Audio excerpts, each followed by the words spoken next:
letters we never sent. Emma Collins had always been a creature of habit. Every morning at 7 a.m., she brewed a cup of black coffee, sat by the window of her small bookstore in Vermont, and watched the world pass by.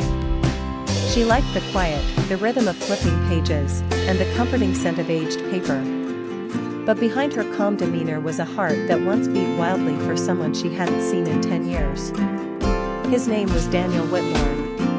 They met in college, two strangers drawn together in a poetry class neither of them had originally intended to take. He was studying architecture, she was majoring in English literature. From the start, Daniel's sketches of cathedrals and city skylines always found their way onto the margins of Emma's notebook. He claimed it helped him concentrate. She pretended to be annoyed, but secretly loved it. They were opposites in many ways. He believed in logic, blueprints, and numbers. She believed in stories, feelings, and the magic of words. And yet, they clicked. Long walks under the autumn leaves, late-night conversations under the stars, and shared dreams over cups of coffee shaped their years together. But dreams can pull people in different directions. Daniel received an offer to intern in Rome, a once-in-a-lifetime opportunity. Emma had just been accepted into a graduate writing program in New York. The night before he left, they sat on a park bench near the river, saying everything except goodbye. "I'll write to you," he promised, holding her hands tightly. "I'll write back," she whispered, her voice shaking. And they did. For the first 6 months, their letters were filled with longing, stories, sketches, and hope. But time and distance can be cruel. His letters became shorter. Hers more hesitant. One day, they just stopped. Years passed. Emma moved on, or tried to.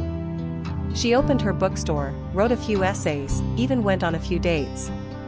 But she never really let anyone in, not like she had let Daniel. Then, one rainy afternoon, a letter arrived. It was handwritten. The paper smelled faintly of old cologne and thyme. There was no return address. Just her name, written in the same careful cursive that once filled her notebooks. "Emma," it began. "I never stopped writing to you. I just stopped sending the letters." He had kept them all, over 100 unsent letters, hidden in a wooden box he built himself. He wrote through his loneliness, through his mistakes, through his longing. And now, 10 years later, he had returned. Not with grand gestures or promises, but with words, the same words that had once brought them together. The letter ended with, "I'll be at the old bench by the river, this Saturday at 5 p.m. If you still believe in us, come. If not, I'll understand. Either way, I needed you to know." Emma read the letter a dozen times before setting it down. That Saturday, at exactly 4:59 p.m., she arrived at the riverbank. Daniel was already there, holding the wooden box. They didn't speak at first. Words weren't needed. She sat beside him, took his hand, and smiled, the kind of smile that speaks of second chances, and of love that endures even when unspoken. Under the fading light of the summer sky, they opened the box together.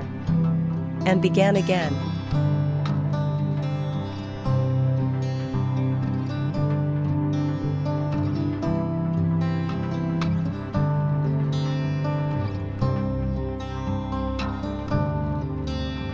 Forever and a Day. Chapter 1, A New Chapter. Emily had always dreamed of living in a bustling city.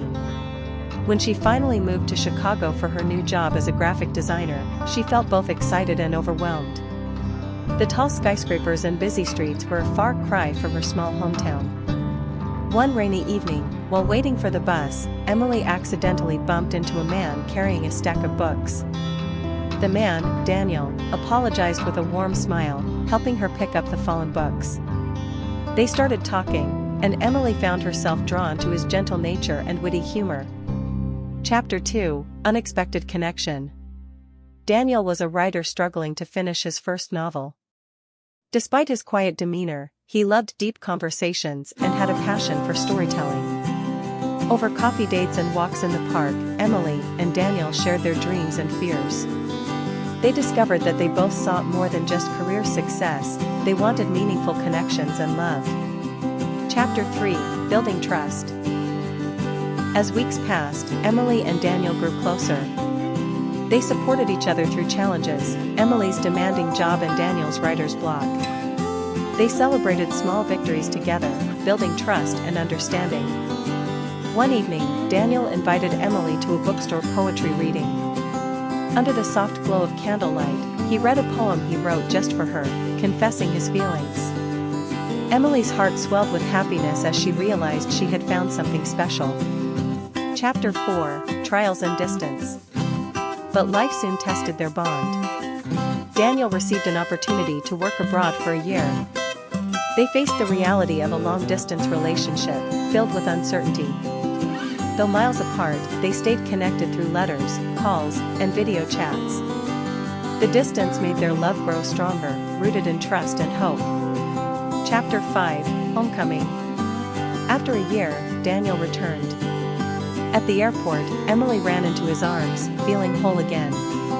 They knew their love had survived time and distance. Chapter 6, Forever. On a snowy winter night, Daniel proposed to Emily beneath the twinkling city lights. With tears in her eyes, Emily said yes. They promised to face life's journey together, through every season and challenge. Epilogue, A Love That Lasts. Years later, Emily and Daniel still walked hand in hand through the city streets, their love a testament to patience, resilience, and forever.